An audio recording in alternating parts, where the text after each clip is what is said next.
मनुष्य का जीवन केवल उसके कर्मों पर चलता है। जैसा कर्म होता है वैसा उसका जीवन होता है। मन अशांत हो तो उसे नियंत्रित करना कठिन है, लेकिन अभ्यास से इसे वश में किया जा सकता है। जीवन में वाणी को संयम में रखना अनिवार्य है, क्योंकि वाणी से दिए हुए घाव कभी भरे नहीं जा सकते।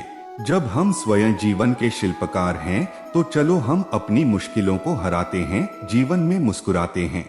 मन की गतिविधियों, होश, श्वास और भावनाओं के माध्यम से भगवान की शक्ति सदा तुम्हारे साथ है।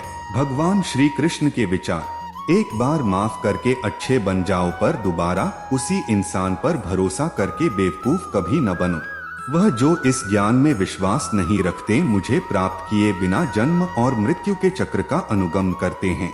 न हार चाहिए न जीत चाहिए, जीवन में अच्छी सफलता के लिए परिवार और कुछ मित्र का साथ चाहिए। रिश्तों को निभाने के लिए वक्त निकालिए, कहीं ऐसा न हो जब आपके पास वक्त हो तो रिश्ता ही न बचे। लोग आपके अपमान के बारे में हमेशा बात करेंगे, सम्मानित व्यक्ति के लिए अपमान मृत्यु से भी बदतर है।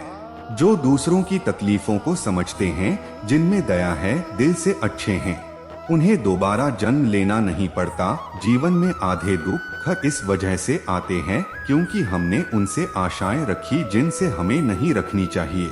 इस संसार में मूर्ख व्यक्ति, अधर्मी, अज्ञानी व नास्तिक प्रकृति का व्यक्ति मेरी शरण स्वीकार नहीं कर सकता।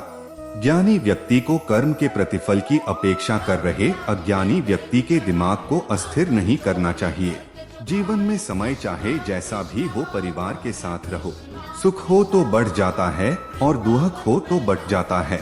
अपने जीवन में कभी भी ना किसी को आनंद में वचन देना, क्रोध में उत्तर दे, और ना ही दुख में कभी निर्णय ले। किसी और का काम पूर्णता से करने से कहीं अच्छा है कि अपना काम करें, भले ही उसे अपूर्णता से करना पड़े। मैं ही इस सृष्टि की रचना करता हूँ, मैं ही इसका पालन पोषण करता हूँ और मैं ही इस सृष्टि का विनाश करता हूँ। दिव्यता केवल शक्तिशाली होने में नहीं, बल्कि वास्तविक दिव्यता दूसरों में शक्ति जागृत करने में है। कृष्ण कहते हैं, जब जब संसार में धर्म की हानि होगी, अधर्म की विजय, तब तब मैं इस पृथ्वी पर अवतार लूंगा।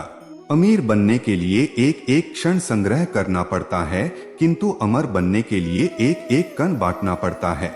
जिंदगी में सब कुछ खत्म होना जैसा कुछ भी नहीं होता, हमेशा एक नई शुरुआत हमारा इंतजार कर रही होती है। हे अर्जुन, मैं भूत, वर्तमान और भविष्य के सभी प्राणियों को जानता हूँ, किंतु वास्तविकता में कोई मुझे नहीं जानता। लोग कहते हैं अपनों के आगे झुक जाना चाहिए, किंतु सच बात तो यह है, जो अपने होते हैं वह कभी झुकने नहीं देते। वह दिन मत दिखाना कान्हा कि हमें खुद पर गुरूर हो जाए, रखना अपने दिल में इस तरह की जीवन सफल हो जाए। हमेशा छोटी छोटी गलतियों से बचने की कोशिश किया करो, क्योंकि इंसान पहाड़ों से नहीं पत्थरों से ठोकर खाता है। शांति से भी दुखों का अंत हो जाता है और शांत चित्त मनुष्य की बुद्धि शीघ्र ही स्थिर होकर परमात्मा से युक्त हो जाती है। वह जो सभी इच्छाएं त्याग देता है, मैं और मेरा की लालसा तथा भावना से मुक्त हो जाता है, उसे शांति प्राप्त होती है। अपनी पीड़ा के लिए संसार को दोष मत दो, अपने मन को समझाओ, तुम्हारे मन का परिवर्तन ही तुम्हारे दुखों का अंत है। इच्छा पूरी नहीं होती तो क्रोध बढ़ता है, और इच्छा पूरी होती है तो लोभ बढ़ता है। इसलिए जीवन की हर स्थिति में धैर्य बनाए रखना। अगर तुम अपना कल्याण चाहते हो तो सभी उपदेशों, सभी धर्मों को छोड़कर मेरी शरण में आ जाओ, मैं तुम्हें मुक्ति प्रदान करूंगा।